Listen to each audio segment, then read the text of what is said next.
Lawyers on behalf of Alex Rodriguez of Major League Baseball were in a courtroom downtown this morning. At issue was not whether A-Rod took performance-enhancing drugs, but how Major League Baseball conducted their investigation. Lanny Davis is an attorney for Rodriguez's legal and media team.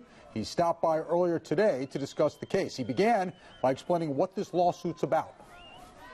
The case that's going on today in Lower Manhattan is a case filed against Major League Baseball by Mr. Rodriguez for engaging in tactics, investigative tactics, that are either possibly illegal but certainly on the borderline, and which have interfered with his ability in contract relationships. So it's a case about interference with his contract relationship. And these are in reference to documents that were stolen out of Porter Fisher's car, who was an associate with Anthony Bosch. Is that right? Well, there are many examples, but let me give you the ones the New York Times confirmed as fact in a front page story. Major League Baseball, in a diner in Fort Lauderdale, had $125,000 in cash, and I'll explain to you why I'm emphasizing cash in a second, handed it over to an individual in return for documents that were definitely stolen documents, because the police report described them as stolen documents,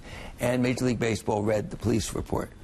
$125,000 in cash under U.S. law is not allowed to be used unless a tax filing is made. In the world where I come from, where Major League Baseball and baseball is a national pastime and part of our culture, my question to Commissioner Selig, and the reason I'm asking for a federal investigation, why would you do something that looks more like Boardwalk Empire than Major League Baseball that's a part of our culture? And moreover, did you do something illegal by using that amount of cash rather than do it in a way that's a record of what you're doing, which is when documents are purchased, which is perfectly appropriate.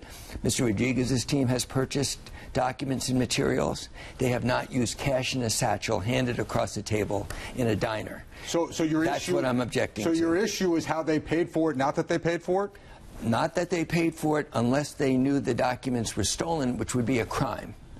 And there's evidence that they at least had reason to know they were stolen. The police report described them as stolen. The person they bought them from wasn't Mr. Bosch, wasn't Mr. Fisher. They were documents that had to have been stolen. So I'm only able to infer that they knew they were stolen. That remains to be seen. You know, some people might hear this and they say, hey, there's a lot of validity to what you're saying. Other people might hear this and say, well, they got a lot of guys with these biogenesis documents that they paid for. We haven't heard this complaint from any one of them. If there was really something to this, wouldn't all of those players have filed lawsuits like this? What's your response to that? Well, I certainly think every one of them, if these just wasn't the purchase of documents, this is a lawsuit filled with activities. I've just given you a few that interfere with Mr. Rodriguez's ability to have commercial relationships, and that's what the legal case is about. And every other player might say the same, and I agree with you. But the larger question isn't a legal question.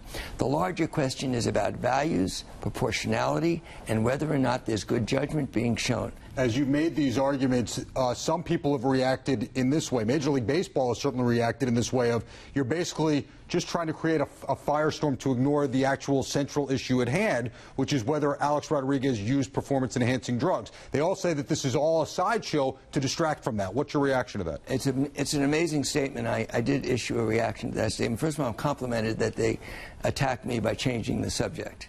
You notice that they didn't deny one single assertion that I made but they about assert the that tactic. Alex Rodriguez is doing that by hiring you. So the interesting thing here is that they changed the subject and accused me of changing the subject. I have only been retained to focus on what I think is improper or illegal tactics. I have not interviewed Mr. Rodriguez. He has a team of lawyers that are defending him on the steroid charge or the PED charge at an arbitration. That's not my job. But you understand, when people hear, even as you just said that, people will look at it as you were hired, in essence, and put in this position as not part of the other end of this, the PED end of it, that you're able to exactly do what you just did, which is drum up a different issue, and drum up's not the right word. You feel like you have a legitimate claim, but point to another issue as opposed to the central issue and what started all of this. Well, that's a fair point, and I am hired for a purpose that isn't about defending whether or not Mr. Rodriguez used banned substances. Mr. Tacopina, his lawyer, has said he did not. But that's not what I was hired. And it's not about changing the subject. It's about asking Major League Baseball and all the players that constitute the great legacy and history of this great game that I love, is that what we really want to do, even if it's in a cause of getting a player? There's got to be a boundary that Bud Selig says, nope, that's not ethical, that's not proper. I'm a trustee of a heritage.